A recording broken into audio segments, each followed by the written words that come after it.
George played 25 games last year, 50-something games the year prior. He's always hurt, and he's definitely nowhere near what he was as an on-ball player in the past. However, I do think there's two ways to look at the shock of this. A, as you said, what do the Celtics know that we don't know? Does Brad Stevens have some information about injury potential? He's 30 now. He has a history of right knee soreness. He had a left Achilles tendonitis at the end of this past season. Is there something Boston knows that we don't know? Was there something about the friction between Tatum and Brown that really made this a high risk proposition to continue? The things we don't know. You can make up anything you want to. Maybe there was a secret trade demand and that for whatever reason it's not being messaged, or they very clearly want it messaged that there wasn't a demand. I don't know.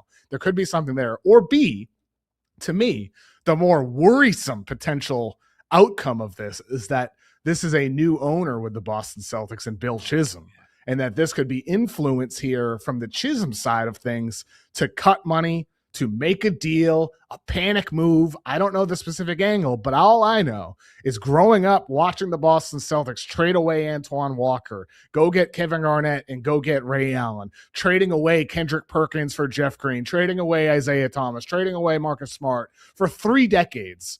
Under Danny Ainge and then under Brad Stevens, there was a courageous front office that was never afraid of the response from fans. This is another move along those lines. The difference is, in all of those instances, the return was understandable. It was something that I think fans didn't agree with, but it was an understandable decision return that received the support of Whit Grousbeck, the team owner. In this instance, it's different.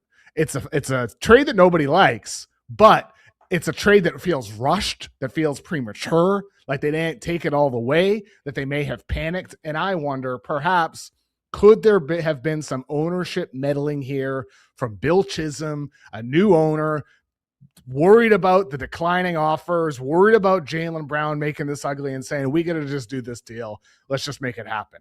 I do not know this. I'm not reporting it, but that is a new factor worth considering with Bill Chisholm replacing Whit Grousbeck, considering how different this deal feels than all of the others with how they ended up playing out. I think you hit it on the head, is that this is an ownership and a second apron new world in the CBA deal. You have to look at what the new owners have done over the last 3 years that have come into the NBA, into this new private equity, new influx of capital, and having these new owners come in this since the 2023 CBA with the second apron rules. We saw James Dolan, who's not a cheapskate when it comes to in-house financials. Like, he's paid for Phil Jackson. He's gone out and gotten Karl Anthony Towns. But where did they get Karl Anthony Towns? From Minnesota, a team that under A-Rod and Mark Lowry, they decided, hey, in this new projection of the CBA, we got to offload this Karl Anthony Towns contract. We can't have this long-term money on our books, and we're going to send him over to the New York Knicks. That's one ownership change while they were taking over for Glenn Taylor. That now when you listen to A-Rod, he says, we traded Karl Anthony Towns. I'm excited to see Karl Anthony Towns win a title. We decided we needed to make a financial decision there and trade Karl Anthony Towns, a good player. But in this environment, we have to trade a guy who's making that kind of money. You look at the new ownership in Charlotte. 3 years into the new ownership, they trade LaMelo Ball, the face of the franchise. You look at Dallas, Patrick Dumont and the Adelson family. They traded Luka Doncic pretty much on right as soon as they take over. They trade Luka Doncic. You look at Jimmy Haslam buying into the Milwaukee Bucks. They trade Giannis Antetokounmpo. And now you're seeing on top, that's 5 of the last new 6 owners have traded a huge piece of their franchise, if not the face of the franchise. And these new owners are saying, look, this is my new team. I want to not only have my own players that I want to have on like my pick of the players going forward, but also this is owners that are responding to a hard cap. Let's call it what it is. If James Dolan just won a championship, is not willing to bring back Mitchell Robinson, then I think this is pretty clear that these owners are saying we are responding to the second apron salary cap, and we don't want to go deep into the tax as much as we did in the past. And we're all coming together here and saying the same thing. If you're making $60 plus, $70 plus million, you better be a top 5 player in the NBA. And if you're going deep into your 30s, we're not going to be paying that. And we certainly can't have 2 of those guys on the books. And that's what I think happened here, is this was a money thing. This was a financial decision.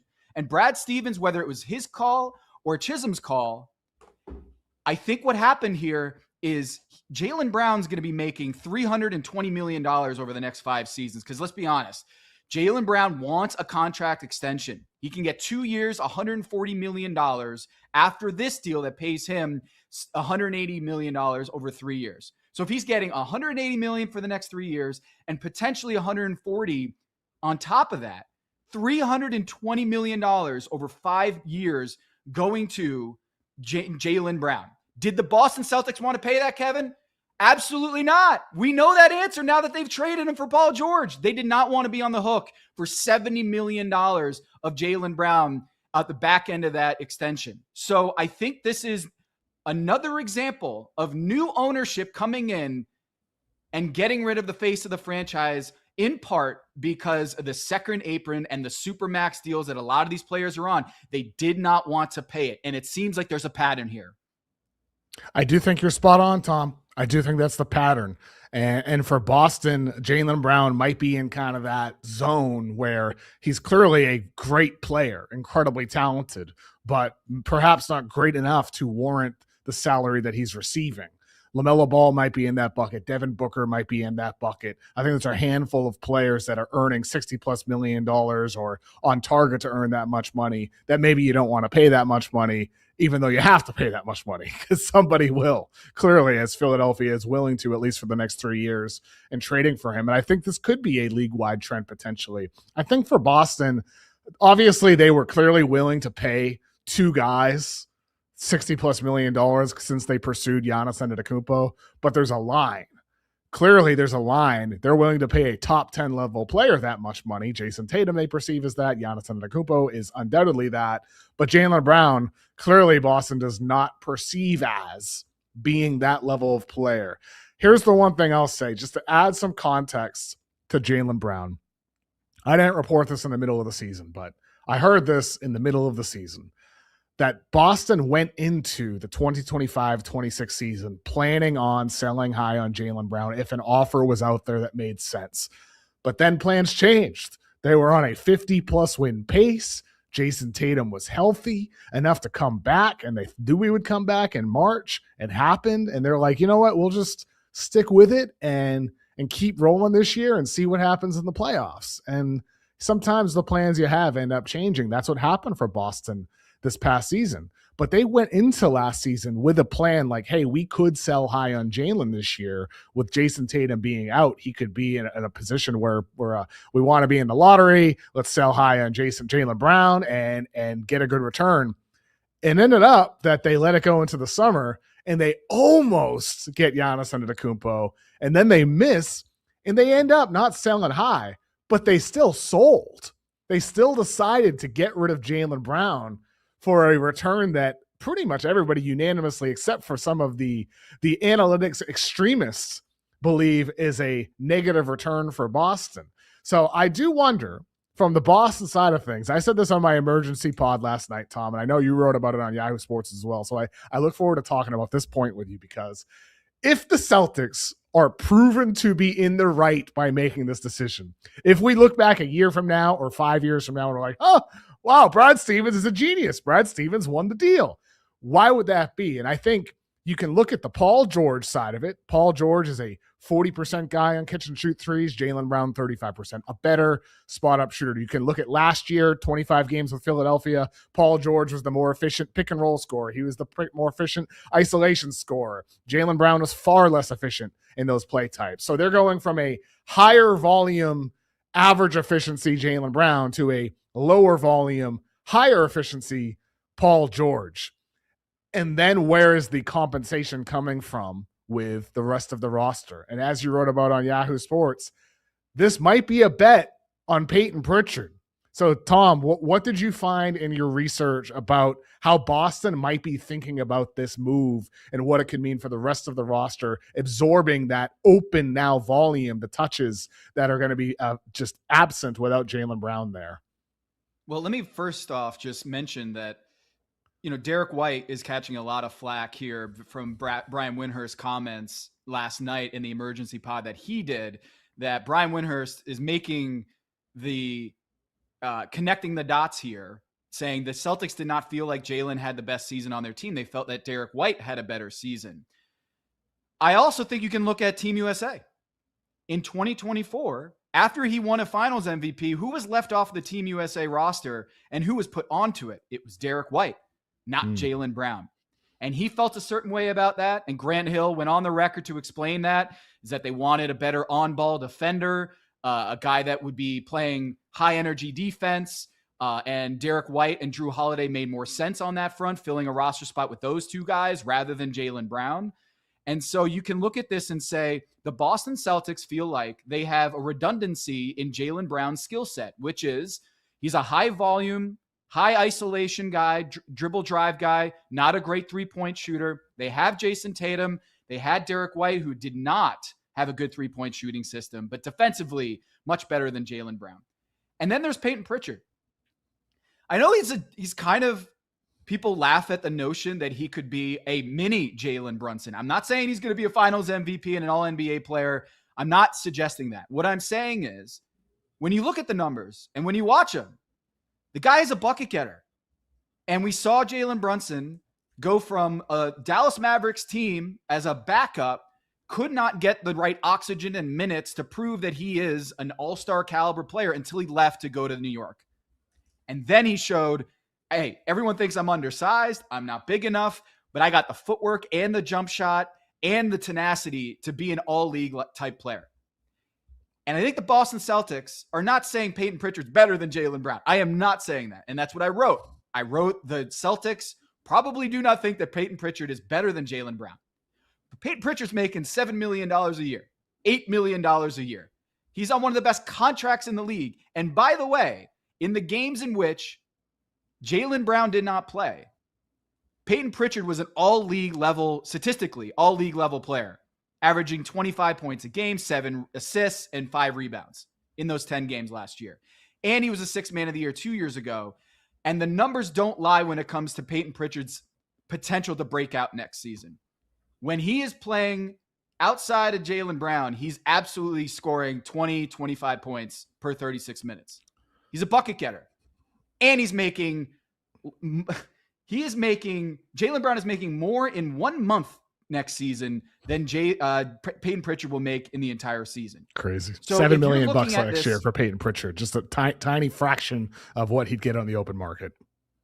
It's incredible. So Brad Stevens has to look at this and say, under a hard salary cap, because that's what it is, under a hard salary cap system, does it make more sense to have Peyton Pritchard using up a lot of those touches and those dribble drives? He's the second most efficient scorer on ISOs last season. And you got Jaylen Brown, who, let's face it, a high volume isolation scorer, but they were scoring at a higher rate, a better rate when he was off the floor and Derek White and Peyton Pritchard were leading that offense. It's just, I think Peyton Pritchard's going to have the ability to break out next season. And I am not saying that he's going to be all NBA, but I am saying that the Boston Celtics looked at the situation and said, I think we can make up our offense without Jaylen Brown and be just fine. I think there is a high potential that the Ewing theory coined by Bill Simmons could be at play here, that the Celtics actually have a better record next season than this year because of the allocation of those skill sets. And I do think that the Mitch Robinson deal is going to be a big improvement for them next year. And I think Peyton Pritchard is going to be a big reason why I will take the over on whatever the win-loss projection is from Vegas. I think you could see a breakout season from Peyton Pritchard and better allocation of the skill sets in Boston without Jaylen Brown. And you know who also agrees with me? Is Brad Stevens, Team USA, and all the other owners and GMs who did not bite at getting Jaylen Brown at the number that he's at. And definitely whoever Bobby Marks talked to as well. Definitely whoever he spoke to. Seventh best player on the team. But regarding Pritchard, one of the screenshots you had on your story was a graphic from Data Baller looking at Peyton Pritchard's numbers per 75 possessions versus with Jaylen Brown on the floor versus without Jaylen Brown on the floor. And without Jaylen Brown last season, Peyton Pritchard averaged 27 points, 7.6 assists, 5 boards on 61% true shooting, nearly 40% from three as well. Plus, there were plus 9.6 in those minutes as well. We all know about the plus minus with and without Jaylen, but individually, Peyton Pritchard is somebody I know, like one of the best Celtics reporters out there, Noah Dalzell. She gets ragged on sometimes a few years ago for saying Peyton Pritchard will be an all-star someday. If it's going to happen, it's going to be this year that Peyton Pritchard becomes an all-star, and that Noah will look like a genius with great foresight for the future with that prediction a few years ago that she made. And I think with Pritchard, as you said, he was a sixth man of the year. Last year, he became a starter and maintained his efficiency and was very productive. And then this coming season, I think Boston, that's what their bet is. I don't like the return in a vacuum. I think they should have gotten more for Jaylen Brown, and I think there's so much you can poke holes at with how they botched this and screwed it up. But I think if they're proven right, it's going to be because Paul George is a more efficient role player. Jaylen Brown, will not play a small role, and that what's lost in volume from go-to scoring in Jaylen Brown would be compensated for with a little bit of Paul George, a little bit more Jason Tatum, a lot more Peyton Pritchard, and who knows what other ways in which we'll see them revise their system as well. So, look, I'm not ruling out that Boston ends up looking very smart in this situation, but at the end of the day, though, Tom, the best player in the deal is Jaylen Brown, and he's going to the Philadelphia 76ers, and this is undoubtedly an upgrade for their roster. This is an upgrade for Philadelphia. They got Paul George 2 years ago, hoping that Paul George could be a guy that would help keep the team afloat in the minutes that Joel Embiid was inevitably out injured, the games he was out injured, and instead it was Paul George who played 78 games over 2 seasons. He was the one who was out all the time and could not be relied upon. But now with Jaylen Brown, a guy who thus far in his career plays all the time and plays heavy minutes all the time, if that continues next season, and if Tyrese Maxey continues ascending, if VJ Edgecombe in year 2 of his career takes a second-year leap, and if LeBaron Philon is good as a rookie, if Joel Embiid can play half the games, Philadelphia did raise their ceiling without an absolute doubt with this deal. And it is worth giving up those future first-round draft picks that they did to attach to Paul George when they already were thinking about trying to dump Paul George. And so it takes a pick or two sometimes to dump a salary, and instead you dump the salary and you get Jaylen Brown back. Mike Gansey, so far in his tenure as Sixers general manager, off to a 10 out of 10 start to get Jaylen Brown. But how high do you think Philadelphia's ceiling really is, Tom? Is this a championship contender? I think if everything goes right, you of course have to consider the Philadelphia 76ers with Joel Embiid, Tyrese Maxey, Jaylen Brown, VJ Edgecombe. They're a title contender. The high end of all of the scenarios is that they're all healthy and in an Eastern Conference with the championship tax of the New York Knicks that we've seen past champions come back in their repeat quest and just fall apart physically. They don't have the same legs in this modern NBA, the pace and space NBA, to withstand the rigors of a repeat quest after going further than anybody else. And so if you're the Philadelphia 76ers, you're looking at this and saying, if everything breaks our way, we will be the 9th team in 9 years to win the title. My question is, does Jaylen Brown on a vengeance after this Boston Celtics ex-lover, scorned ex type vengeance tour that he is after a bad breakup, you know what you want to do? You want to be your best self and you want to go out and for Jaylen Brown, I think he is going to want to show that he is going to be the MVP in the NBA next year. And at what cost to Tyrese Maxey and Joel Embiid is that going to be? And that's my question, is a guy that had just as many playoff series with more turnovers than assists as playoff series where he had more assists than turnovers. Is he going to, at the expense of Joel Embiid and Tyrese Maxey, just go nuclear on the league next season and be the high usage guy that he was for Boston last year without Jason Tatum.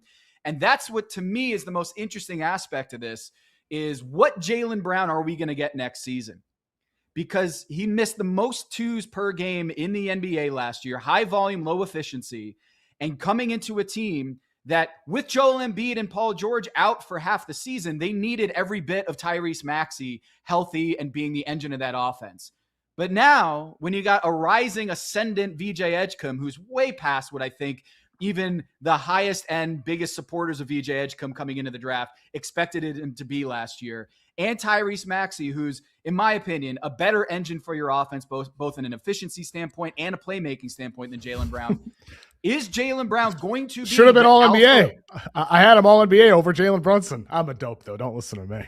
It's a regular season award, not a postseason award. I know it is. And he was better. He should have been, but that's never mind. We can leave that but conversation. Do you think that for the touches, if you could just like kind of do the hierarchy, Kev, is Jaylen Brown going to have the highest usage rate on the team next year? Because I think so.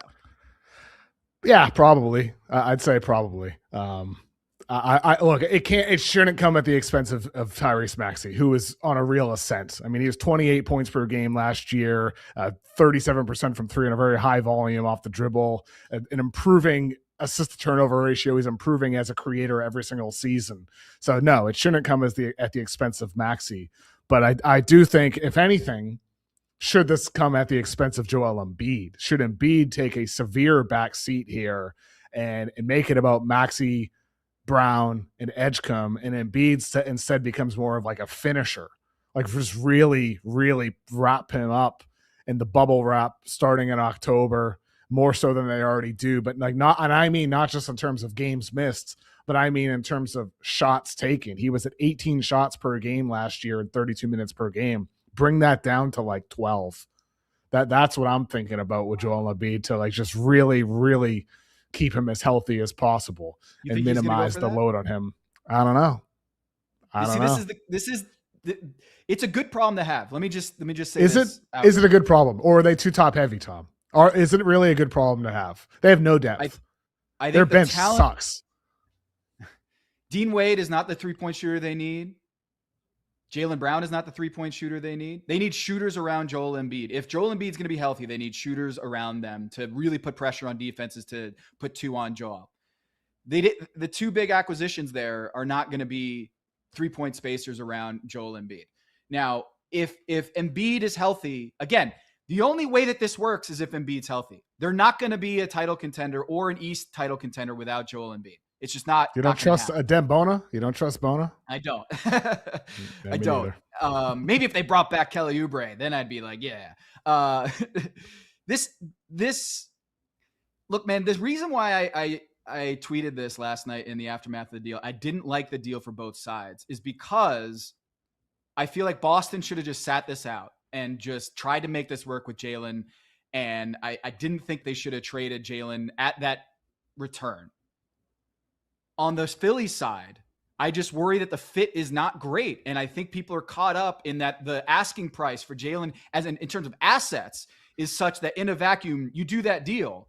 But I do think there is a downside risk here, is that Embiid is not happy with his touches. Tyrese Maxey gets his ascendance gets kind of cut, and they're all just bowing for Jaylen Brown in this vengeance tour that he's going to have. And I don't know how that impacts VJ Edgecombe or Phylon or the younger guys. It might work out. It might not. But I don't love the fit on the Philadelphia 76ers. And I think it is an amazing thing that he is now on an intra-division rival Philadelphia 76ers team. To take away an all-NBA player from your rival and putting it on your team is definitely a coup. But I want to make sure that he is the right fit next to Embiid, because in a vacuum, I don't think he is a good fit next to Maxey and next to next to Embiid. And I will say, Gansey's got an interesting dilemma here. Do you give the extension that he's going to ask for and make it a 5-year, $320 million commitment to Jaylen Brown as he gets into his 30s? Or does he say, look, We want to play out the season, see how things go, and then we will have substantive talks later. But right now, you know what Jaylen Brown wants, and he wants a long-term commitment in the same way that Kawhi Leonard wants that long-term commitment with Toronto. They need a bench.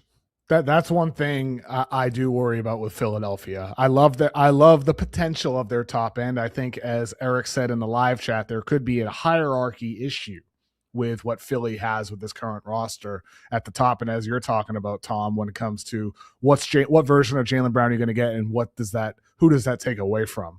But you look at their bench right now, it's like a Dembona, Dominic Barlow, LeBaron Philon. Like that's pretty much it right now. That's it. And like they got Ariel Hakporti as well. Whoop-de-doo. Like there's just not much here on this Sixers bench. And that's where my concern is, Tom, considering what has been the trend of these recent champions. It's teams that go 10 deep and have different ways they can play and different lineup configurations. And Philadelphia, their top 5 is really nice. Embiid, Wade, Brown, Edgecombe, Maxey. That's a really nice starting 5, but you're really betting on Dominic Barlow to be, good over a higher volume over the season. Trenton Watford and Justin Edwards, who showed some flashes, but who are your wing defenders? Who are your wing stoppers? Can Jaylen Brown be your second best wing defender behind Dean Wade over the full duration of the season while also being on a high volume? There's a lot of questions about this roster, and I think those top end players in the team are going to be really taxed on both ends of the floor unless they add more role player depth. So there's concern there for Philadelphia, but ultimately I like the deal a little bit more than you do, Tom. I think for Philly it's worth the risk. This is a team that was inching towards or completely all in already on complete irrelevancy.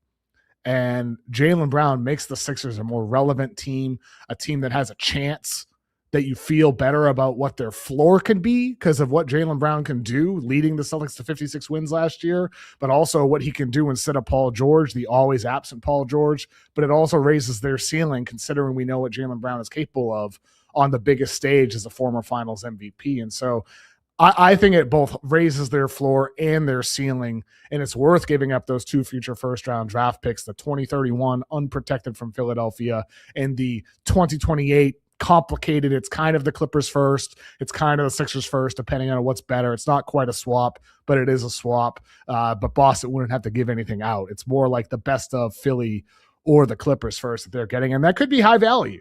That, like the Clippers, I don't like the Clippers' chances of making the playoffs in 2028, Tom. Obviously, things can change by the 27-28 season. But you look at the Western Conference, the way those teams are ascending and getting better or should stay good in the coming years, like OKC and San Antonio. The Clippers being in the top 8 come mid-April, I don't know about that after jailing away Kawhi Leonard to the Toronto Raptors. So the Clippers are going in a younger direction. The East is getting stronger. Maybe Boston will be better than people think, despite losing Brown. The Sixers should be better. The Raptors will definitely be better after getting Kawhi Leonard. Who do you feel better about, Tom? Is it the Toronto Raptors adding Kawhi Leonard, or is it the Philadelphia 76ers adding Jaylen Brown? You're nodding your head about Toronto already. Oh, you think Toronto raised their ceiling more? Yeah. I love Kawhi Leonard. I think he's so good and a playoff riser, consistently a playoff riser. That's not the case with Jaylen Brown. His numbers have been down in 3 out of the last 4 seasons. The one season that he did have a great postseason was the one he won Finals MVP. It wasn't a unanimous MVP. When Steph wins MVP or when Jokic wins MVP, Giannis, it is unanimous. 11 voters all go for that Finals MVP. Jaylen Brown had a really strong run in 24. But let's not forget in 23, in Game 7 against the Miami Heat, who had the 8 turnovers, the 23 shots to Jason Tatum's 13 shots, and it was a disaster performance for Jaylen Brown. Came back in 2024 and was awesome. And 4 voters in the finals voted for Jason Tatum for the Finals MVP, and 7 voted for Jaylen Brown. And you're hoping, if you're the Philadelphia 76ers, that Finals MVP is the guy that you're going to get. But this was another series. They just watched Jaylen Brown have more turnovers. He had a negative turnover ratio, assist to turnover ratio in the series against Philly this time around. And the hope is that he is that guy, the 2024 guy, not the rest of them that was up and down in the postseason.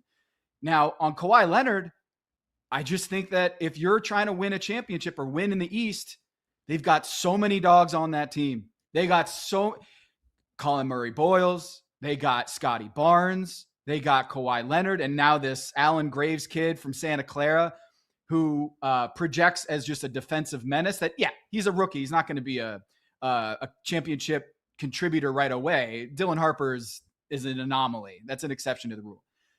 But if you're looking for three guys in Scotty Barnes and CMB and Kawhi come playoff time, I have much more faith in them in the playoffs than I do Joel Embiid being healthy enough and Jaylen Brown being efficient enough, because I just haven't seen it enough from Jaylen Brown. He had one great playoff run, but it's a lot more mixed outside of that. And I don't want people to run away with this finals MVP in 24 and saying that's what you get every postseason. It is not with Jaylen Brown. And I think Celtics fans remember that from different playoff runs of the past. And I do think, for me, Toronto, I said this yesterday, they just got a bunch of OG Anunoby types on the team. And I saw what the Knicks did last, in the postseason run. And I just feel like they're going to be so much harder to play against than the Sixers. So on my emergency podcast after the Kawhi trade, I raved about that for Toronto, and I feel exactly the same today. I think great acquisition for Toronto. They help solve their end game offensive clunkiness with a go-to scorer of Kawhi's caliber while not sacrificing their defensive DNA. However, just playing devil's advocate, Tom, are we possibly overrating Kawhi Leonard here? He hasn't made it out of the first round since the 2020-21 season. He played 2 games in the 23 playoffs before getting hurt, 2 games in the 24 playoffs before getting hurt. They lost in a game 7 in 2025 to the Denver Nuggets. Last year, they lost in the play-in to the Golden State Warriors. They didn't make it out of it. Draymond Green shut down Kawhi Leonard in the final moments of the game. It's been 5 years. It'll be 6 years next year with the Raptors in the playoffs with Kawhi Leonard if he makes it to the finish line. And so I love Kawhi. I'm a Kawhi fan. I've always been a Kawhi fan, even when it was ugly at the end in San Antonio. I loved Kawhi Leonard. I loved all the additions of Kawhi Leonard. I love seeing him limp in the locker room, his lone year with Toronto leading them to the finals. I'll always have that memory in my brain of just this warrior just battling out that injury and leading Toronto to an NBA Finals, all of Canada to an NBA Finals, even the Clippers version, through all the annoying things with Uncle Dennis and the absences and the demands and aspiration. I just like watching Kawhi Leonard. But I'm also a rational person and see the facts on the table that he had his first healthy season, the best regular season of his entire career at 34 years old, and he's now 35 years old with a very long and scary injury history. And I feel like we're just sort of just anchored to what he did last year and ignoring everything else. There's a lot of risk for Toronto in this acquisition too, though. It's what I'm saying here, Tom. Yep. I think if the question is who has the higher ceiling, like in terms of who raised their ceiling more, I think it is the Toronto Raptors, but they might have a lower floor here in terms of an aging superstar in Kawhi Leonard that it doesn't seem like. Remember, we were wondering if his career was over just a few years ago. He missed the entire year with an ACL injury. And at 35 years old, I don't think anyone ever expected him to be as good as he was last year, given how he was hanging on by a thread just a few years ago. So I totally get your point here is, yeah, if he's playing, he's awesome, both ends of the floor, and as automatic in clutch time as we've seen in the NBA over the last 2 decades. But I think if you told me that I was getting 7 games of Kawhi Leonard or 7 games of Jaylen Brown, which one am I taking? I think it's Kawhi Leonard. And I also think if the question is Joel Embiid going to have enough in the tank to be in a postseason run? I would like to see more bigs on that roster that can fill the gap for Joel Embiid if he misses 40 games next year and misses a bunch of games like he does every year in postseason. And so do I think that Jaylen Brown fixes that issue? No, I don't. And so is is the superstar acquisition that they got. I mean, think about it. They got Jaylen Brown, a second team All NBA, and would have been first team if it weren't for Cade Cunningham getting the hall pass in that in the exemption, right? For the Paul George contract. And it's a great, in terms of value, upgrade from Paul George to Jaylen Brown, certainly. But I kind of wish that they had gotten, if in an ideal world, gotten someone that can fill the shoes of 4. I don't know, not saying they could have gotten Karl Anthony Towns, but someone like that would have been able to slide over at the 5 in case Joel Embiid is hurt. So that's why I'm not as big on the Jaylen Brown acquisition as many people are. I would say for both teams,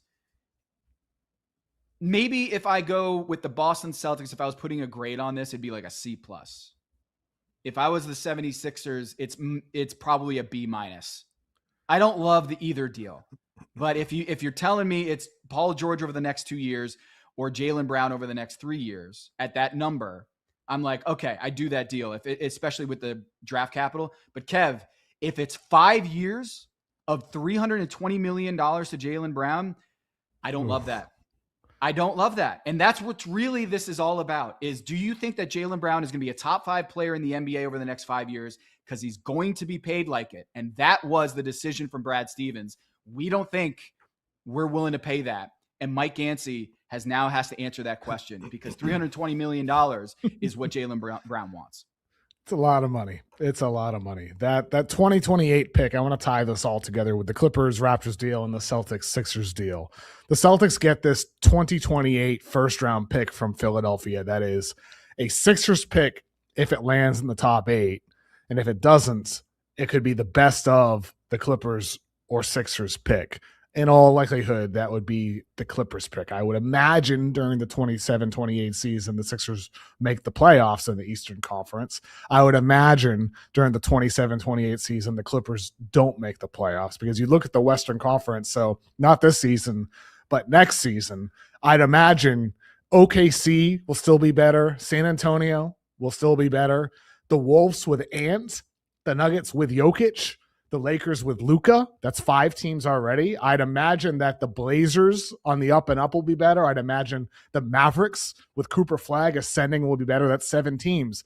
Maybe the Grizzlies, maybe the Jazz, maybe the Warriors, maybe the Suns. We are at 11 right now. It is very possible the Clippers are the 12th or 13th team in the Western Conference for the 27-28 season. And if they're not, they might just be the 10th or the 9th at best as a play-in team, which still has lottery odds under this new rule. And so for Boston to get that pick, it is valuable. It is a valuable piece as a projected lottery pick for the 2028 draft. And who knows what it's going to look like. We don't even know what 2027 is going to look like quite yet. Never mind 2028. Mm-hmm. But for the Clippers, they very clearly are going in a different direction here, Tom. They are getting Brandon Ingram. They got Benedict Mathurin, Darius Garland. They drafted Keaton Wagler with the 5th pick. Last year, Yannick Conan Niederhauser, Kobe Sanders. They got some good quality young players. But the Clippers are right now a team where it's just a clean slate ultimately, and I'm not expecting them to be very good at all. So that's a good thing for Boston. It's a good thing for Toronto to get Kawhi Leonard. And for the Clippers to get what they did for Kawhi Leonard is a big win. But that doesn't mean it's going to lead to many wins on the court. You know the Magic 8 ball we played with as kids? Oh, yeah, for sure. Yep. Yeah, you shake it up, yeah, and something message pops up. Yep. Yeah. Sometimes it says, like, reply hazy, try again later. Or reply outlook not so good. I think every team in the NBA, Kev, is shaking that Magic 8 ball, and it's just replying the same thing as ask again later. Things are too hazy. We have no idea what the projection is going to be in 2 to 3 years. I think it's a fool's errand to try to project what the NBA is going to look like in 2 or 3 years. Look what the Lakers just did. They got rid of LeBron. They brought in Walker Kessler and Austin Reeves. And now we don't even know how good they're going to be in 2-3 years. If Luka Doncic is going to even be there. We just saw Giannis get traded. We just saw LaMelo Ball got traded. Kawhi Leonard got traded. James Harden's still a free agent. LeBron is still a free agent. I think there's so much upheaval and turnover in the NBA right now that any traded pick in 2-3 years I think it's a fool's errand to try to project what the NBA looks like. I think it is so crazy what we're like 4 years ago, the Detroit Pistons are the worst team in NBA history. Longest losing streak in NBA history, and now they win the East. I think the New York Knicks, before they got Jalen Brunson, no way we could have predicted that the New York Knicks would have won the 26 NBA championship. I think the NBA is in a total state of flux, that these draft picks that are being traded right now in 2031, in 2033, it's insane to try to project this. We don't even know what the draft lottery is going to look like. There couldn't even be a draft lottery in 3 years. And so I think it's just the NBA, while I think the NBA is trying to increase parity and trying to give everyone a shot and having, everyone have a quote unquote chance at winning a championship. What it really is what the NBA wants is a salary cap and not have to spend so much money in the luxury tax. And the owners are using the parity thing to make sure that they're going to hard cap all these contenders, and that the Boston Celtics are going to have to trade Jaylen Brown, and that the Denver Nuggets are going to have to look at their books of Aaron Gordon and Christian Brown and Jamal Murray a couple years after, and they already got rid of Michael Porter Jr. Every champion has basically had to either blow it up or look at their books and say, yeah, we got to trade those guys. We can't afford to have Damian Lillard on the team anymore. We got to blow it up and sign Miles Turner and see if we can make this work. And then we're going to trade Giannis. Every team right now, I feel like, is in a state of flux. And I think these draft picks, I just don't know what the NBA is going to look like. The Clippers and the Philadelphia 76ers 2 years from now. What's going to happen with Joel Embiid?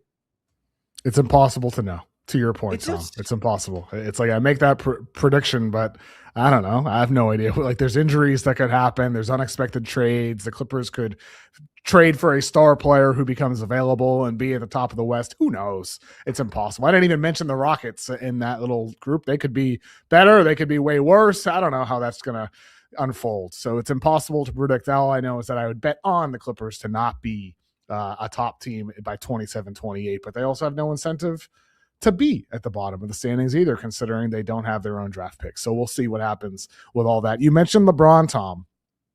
LeBron is still unsigned.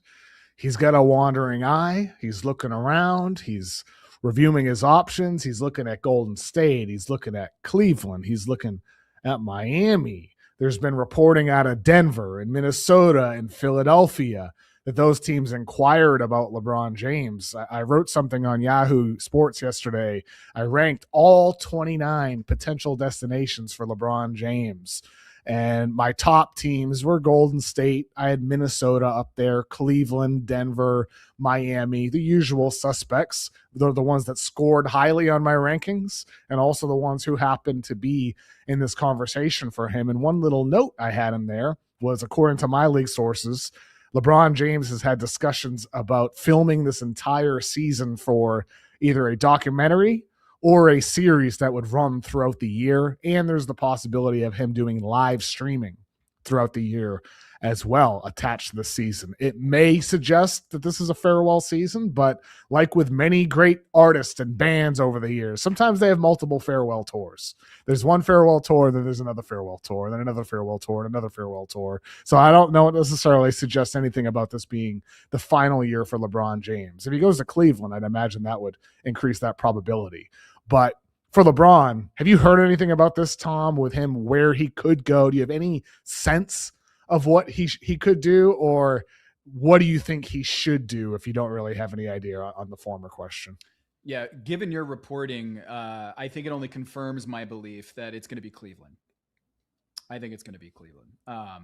The Miami Heat certainly, it seems, looks like they have interest in bringing him back from all the reporting that we've seen out there. But I think when you hear Rich Paul saying the factor that's going to be the primary driver in this decision is going to be happiness, and we're going to film this, or we have plans to film this and create a series or documentary, which destination has the lowest stakes? That if he joins, there's not going to be a title make or break, blame LeBron if they don't win a title. It's Cleveland, right? Because he's already won a title in Cleveland. They're not going to look at this next year and say it's championship or bust because he already delivered the golden championship in 2016. And to me, if LeBron wants happiness, whatever that means, I think it's Cleveland, because he knows that in Cleveland he has power and he can say, hey, I want this player. I want that player. And you guys have clearly shown that over the last couple of years, with the highest payroll in the NBA and still flaming out in the playoffs year after year, you don't know what it takes to win a championship in the same way that I do, as I've brought a championship to every team that I've gone to. And I think, to me, LeBron James's next move is going back to Cleveland. Now, if Steph Curry has something to say about that and he's able to convince LeBron James to do it in Golden State, maybe that changes things. But I think if he does it in Golden State as a farewell tour, I think it gets kind of convoluted with Draymond and Steph and Steve Kerr. I think it's more interesting for me that if he does it in Cleveland, it makes more sense that he goes back there. I don't really think the basketball fit is all that relevant to LeBron right now. I think if it is just happiness, it's not championship or bust. Like Rich Paul, Kev, could have said he wants to win a championship first and foremost, and that's what's going to drive the decision. That's why I think this is going to be Cleveland and not Golden State or Miami. Rich Paul did have multiple quotes, though. He did have another quote where he's like, it's about winning. But he also had the quote about complete happiness. And when he talked about complete happiness, he said under the umbrella of complete happiness is winning. So I do think with LeBron, he is very happy when he's in Ohio. I know he likes being there. I know he enjoys living there. I know a lot of people speak poorly about Cleveland. I've never visited personally. I have nothing to say. I don't know. There's no place like home, Kev, right? Yeah, there's no place like home. Exactly. And so I think there's an element of it here with LeBron James, whereas if he goes to the Bay Area, it's a new place for a guy in his 40s. He doesn't know how much he's going to like living there, commuting there to the arena, to the practice facility. He doesn't know what the rhythm of the week and the days are going to be like, going to the airport and everything else. It's all new for a guy in his 40s, whereas Cleveland, it's home. And I do think there's an element of that it does point towards Cleveland as his potential destination, as well as this, Tom. When I reported on Sunday that the Warriors were targeting an Anthony Davis trade and then a LeBron James signing, very quickly it became, well, we're not going to go for Anthony Davis. We're telling Jimmy Butler that we're not going to be trading him. How much of that was because the Wizards' price was too high for Anthony Davis? And the flip side of this conversation is, well, if the Warriors are unwilling to trade Jimmy Butler and whatever amount of picks it takes to go get Anthony Davis, could the Cavaliers be a team that goes out and gets LeBron's guy from Washington, goes out and gets Anthony Davis? Could we see them put Mobley on the table for Anthony Davis and picks? Could they put Jared Allen and Strus and Schroeder on the table to go get Anthony Davis? Could they be the team that does what makes LeBron happy? As Brian Windhorst reported over the week, he hinted multiple times that Cleveland was going for Jaylen Brown. They missed on Jaylen Brown. They didn't get Jaylen Brown. But could they instead go and get Anthony Davis to make LeBron happy, to improve his happiness to go to Cleveland? And so that thought has crossed my mind, Tom. I'm not reporting that. I have not heard that anywhere. Just my own personal thought, kind of, putting, pieces together. The James Harden aspect is interesting, right? Because he identifies Yes. Cleveland last year and says, I want to go there because they're going to have the ability to extend me and get me my contract that I want. That, curiously, was exactly the number that Cleveland could have in terms of the Darius Garland deal, this swapperoo there. I don't know how he fits into all this. Does LeBron James look at James Harden and Donovan Mitchell and Evan Mobley and Jared Allen and say, that's the crew that I want to go with on my farewell tour? Or is there some sort of sign and trade with James Harden where James Harden gets his money, but they use his contract to go get another player that LeBron wants? That's why I think it's so fascinating, is LeBron still, by the metrics, he's still the best player in free agency this year, which is nuts at 41 years old.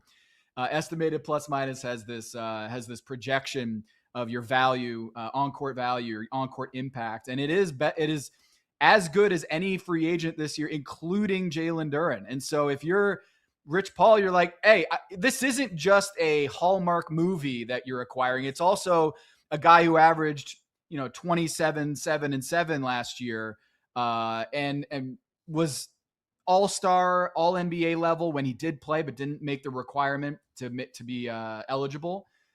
It's just like, it's so crazy to think that a decade after winning the championship in Cleveland, that seemed like he was in the twilight of his career, that he's right back here being the chess master, being the puppet master, and being able to basically call his shots in multiple locations, where now Golden State is kind of in a holding pattern. Miami is still trying to figure out a way to bring him home back to Miami, where he won his first title.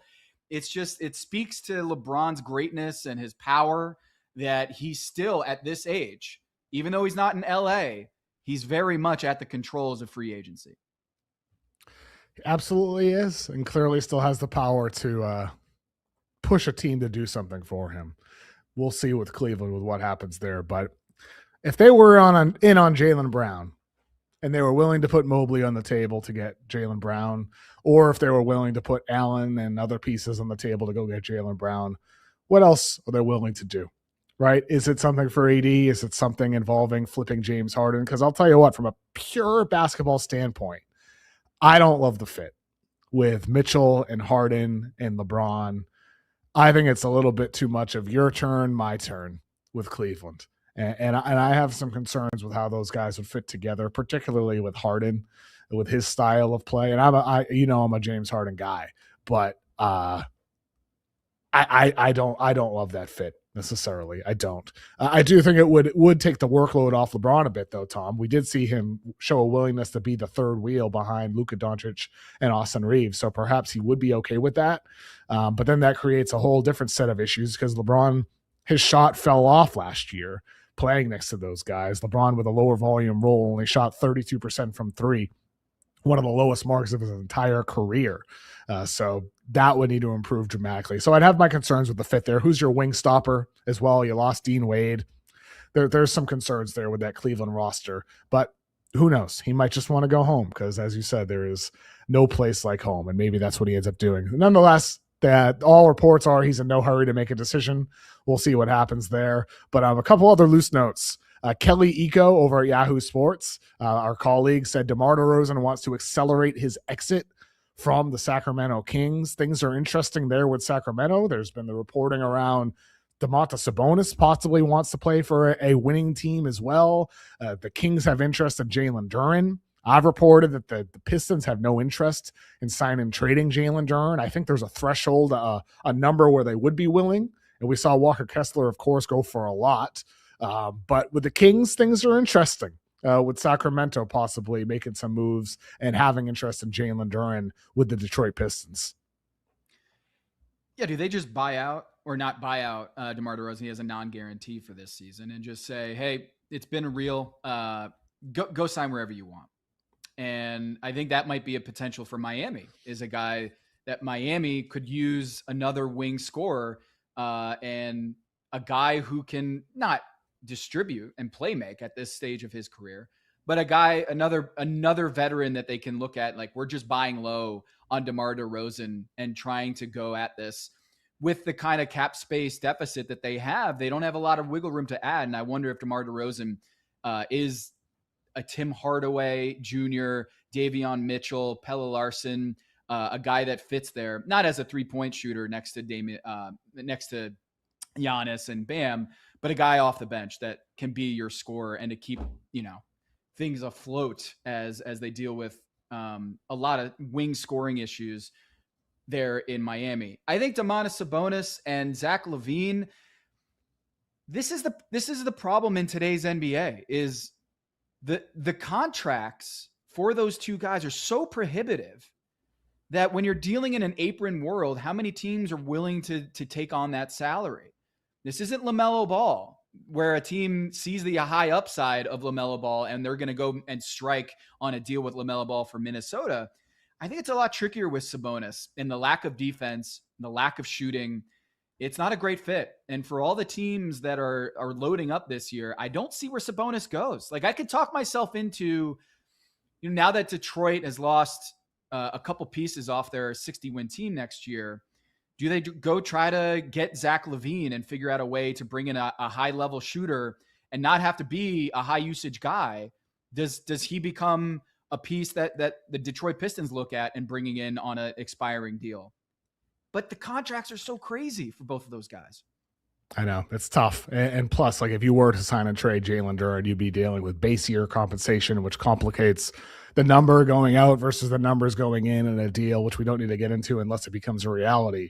But I think for Detroit, Duren will be back in Detroit next season is my prediction as of now. But we'll see how that all plays out as well. Moving down the coast in California, we talked about the Warriors, just talked about the Kings, talked about the Clippers already.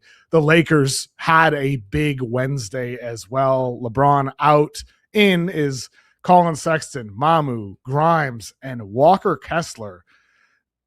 Utah got more for Walker Kessler after playing 5 games last season than the Boston Celtics got for Jaylen Brown. Hard to fathom the Lakers ended up giving up as much as they did in a sign-and trade with the Utah Jazz, giving up unprotected firsts in 2031 and 33, and then swaps in 28 and 30 to go out and get Walker Kessler. On paper, Tom, without a doubt, Walker Kessler is a great fit with Luka Doncic. He is an elite lob guy near the rim, a great finisher, can put the ball on the floor 1 or 2 times and finish with real good feel and touch and coordination.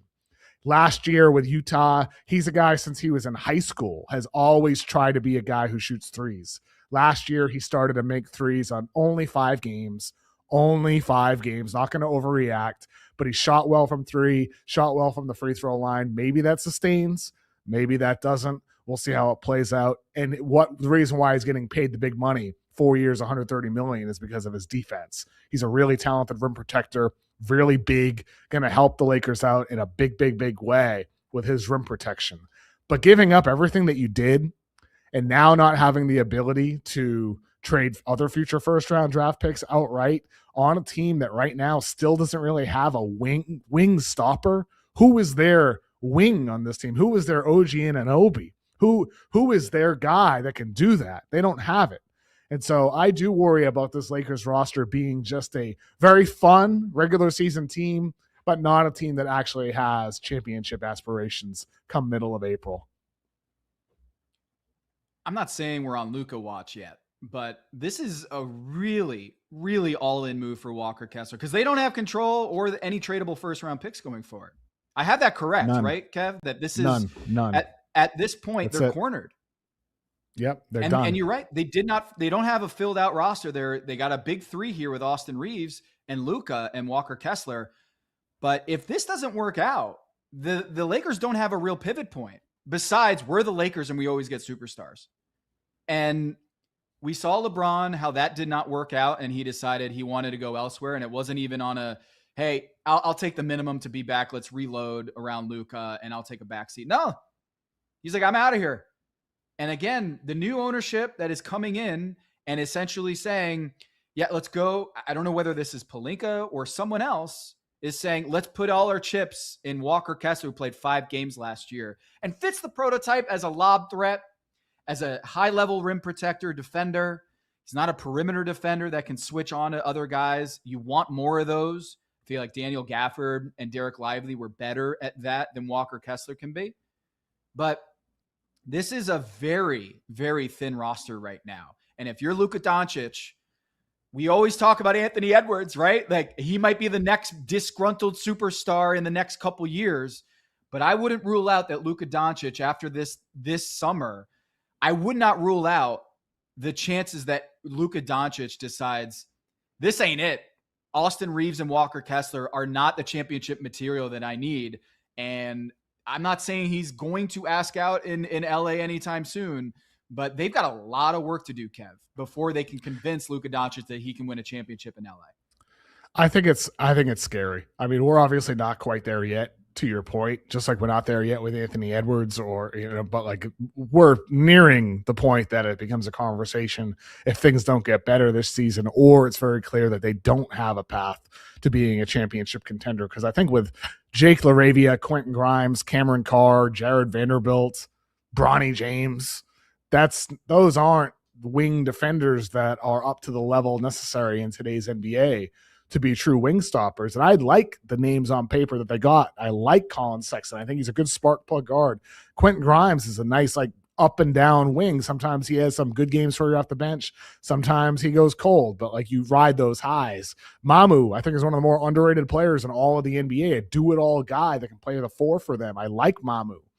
But ultimately, they're missing a key figure in today's modern NBA, and that's the player. We saw the Knicks go out and trade 5 firsts for her. Mikal Bridges, go out and get OG Anunoby. The Celtics winning with Jaylen Brown and Jason Tatum. OKC with Jalen Williams and a big SGA and all the guys they have at the wing position. Alex Caruso, who they get from Chicago, who left Los Angeles. They had a wing before the Lakers did. So these guys are really important in today's league because of how versatile they are to being able to defend quicker guards, but also sometimes be able to defend bigger guys on a switch.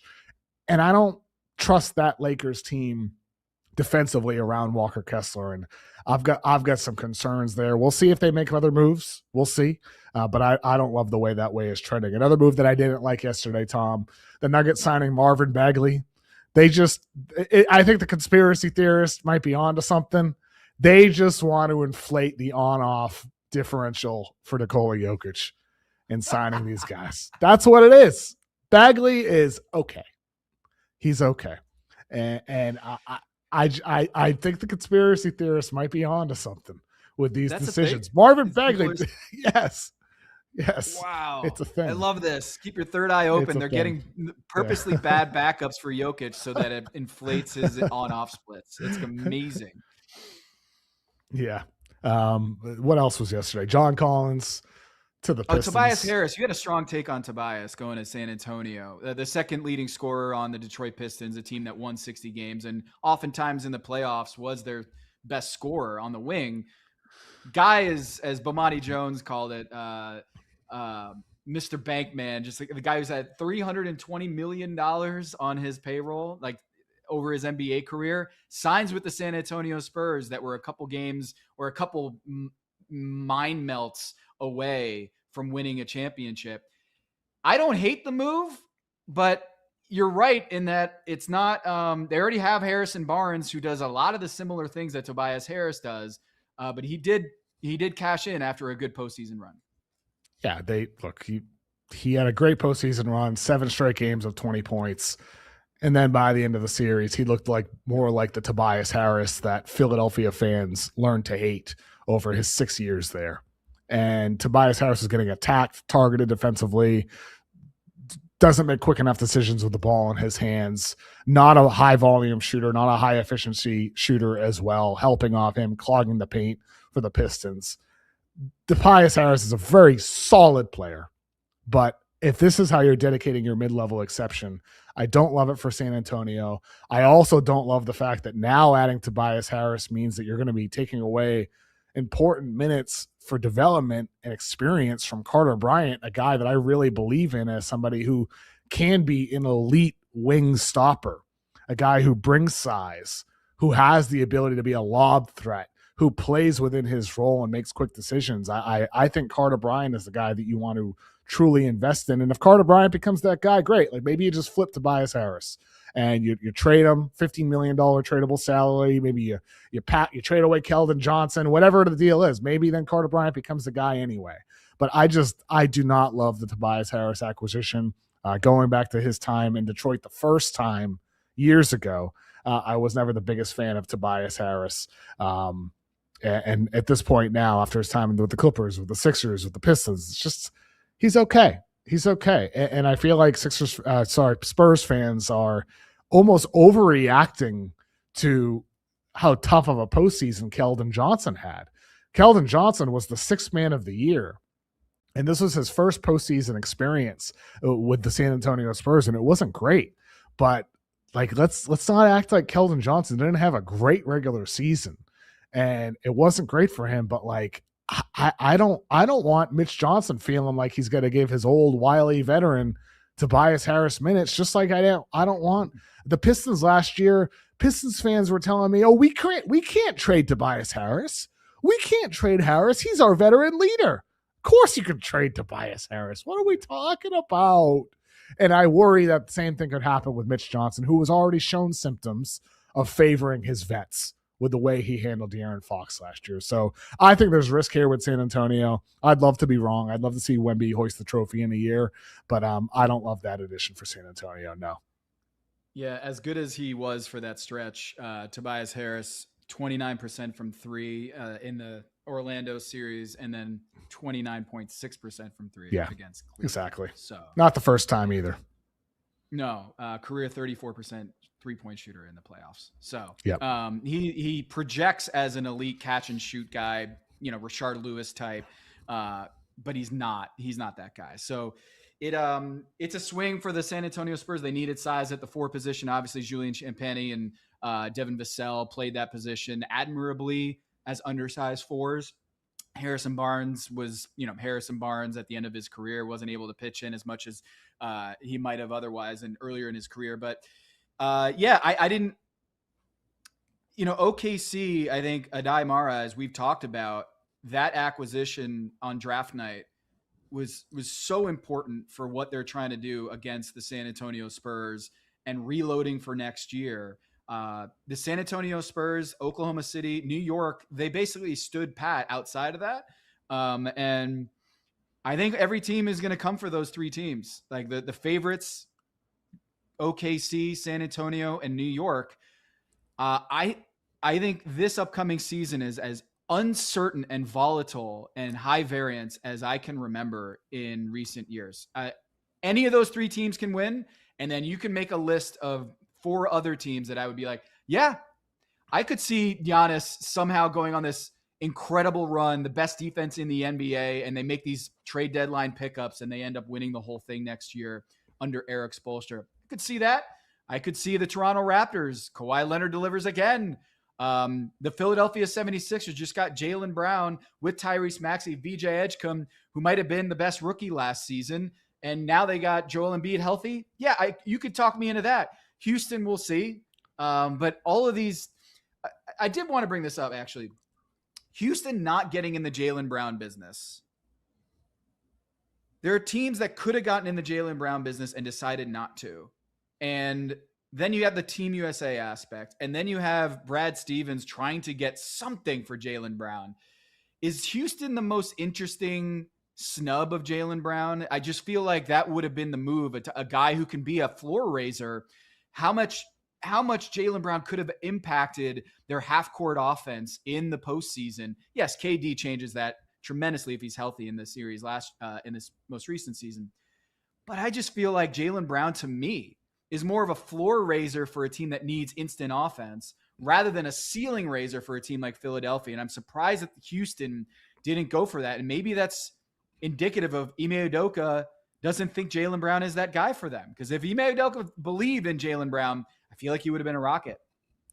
It could mean that, or it could mean that Ime Udoka really has lost a voice in terms of decision-making there, because you look at their front office, it is very analytically driven with Rafael Stone at the head of it, with their decisions they make and his history of decisions, his philosophy.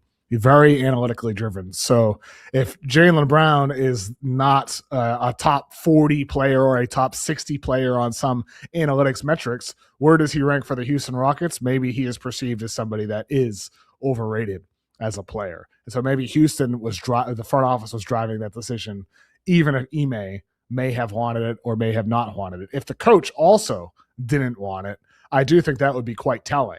If Udoka, through the eye test lens, was like, nah, I don't want Jaylen Brown, that would say something to me, Tom. It really would. It definitely would with Ime. We got another question. Fire away, Tom. I wanted to ask, because this we did the draft show. It feels like it was months ago. But I know, it really does, doesn't it? Yeah. I mean, was that last week? Yeah, I feel like that was last week. Yeah, it was last Tuesday. Does the Walker Kessler trade change your opinion on what the Jazz did on draft night? Because I'm a big Cam Boozer guy. But now that they have a loosened up front court where you have Markkanen, Jaren Jackson Jr., and Yusuf Nurkic, if the Walker Kessler trade gets done before the draft, Do you have a different opinion about the fit there for Darren Peterson versus Cam Boozer? Because that's the thought that crossed my mind is you had 4 bigs for 3 positions. Maybe that's not a great fit. But if you have Jaren Jackson Jr. at the 5, Cam Boozer at the 4, and Larry Markkinen at the 3, that's a lot of size and a lot of shooting around Jaren Jackson Jr. And it just feels like to me, did Utah know that they were going to move on from Walker Kessler on draft night? Or do you think that they ended up realizing, oh, if the Lakers are willing to give them that deal and they're willing to give us all those draft picks, then we'll make that move? Because I think maybe the calculus changes. If you have Cam Boozer potentially available at number 2, if you have Walker Kessler freeing up a spot there at the 5. On one hand, Walker Kessler is a great fit next to Cam Boozer long-term. But on the other, that's just a lot of bodies in your front court that maybe Cam Boozer isn't a possibility there at number 2 if you do have an opening at the 2 guard position. I think it's a good question. Like, did they know this was on the table then? Did they know they were going to take it then? And they went Peterson anyway? I get the impression they were taking Peterson no matter what. Is my impression, with or without Walker Kessler, is my gut feeling there. And I'm sure we'll learn more in the weeks and months and years to come as well. But they still have plenty of size. They just re-signed Nurkic, who suffered a serious loss yesterday with Bosnia losing to Team USA in the World Cup. Sorry, Nurkic. The Bosnian Beast. Yusuf Nurkic, sorry about that. Go Team USA. Even though I didn't watch the game. I was live. I was doing my reaction show. I was doing that yesterday. You weren't getting a colonoscopy though.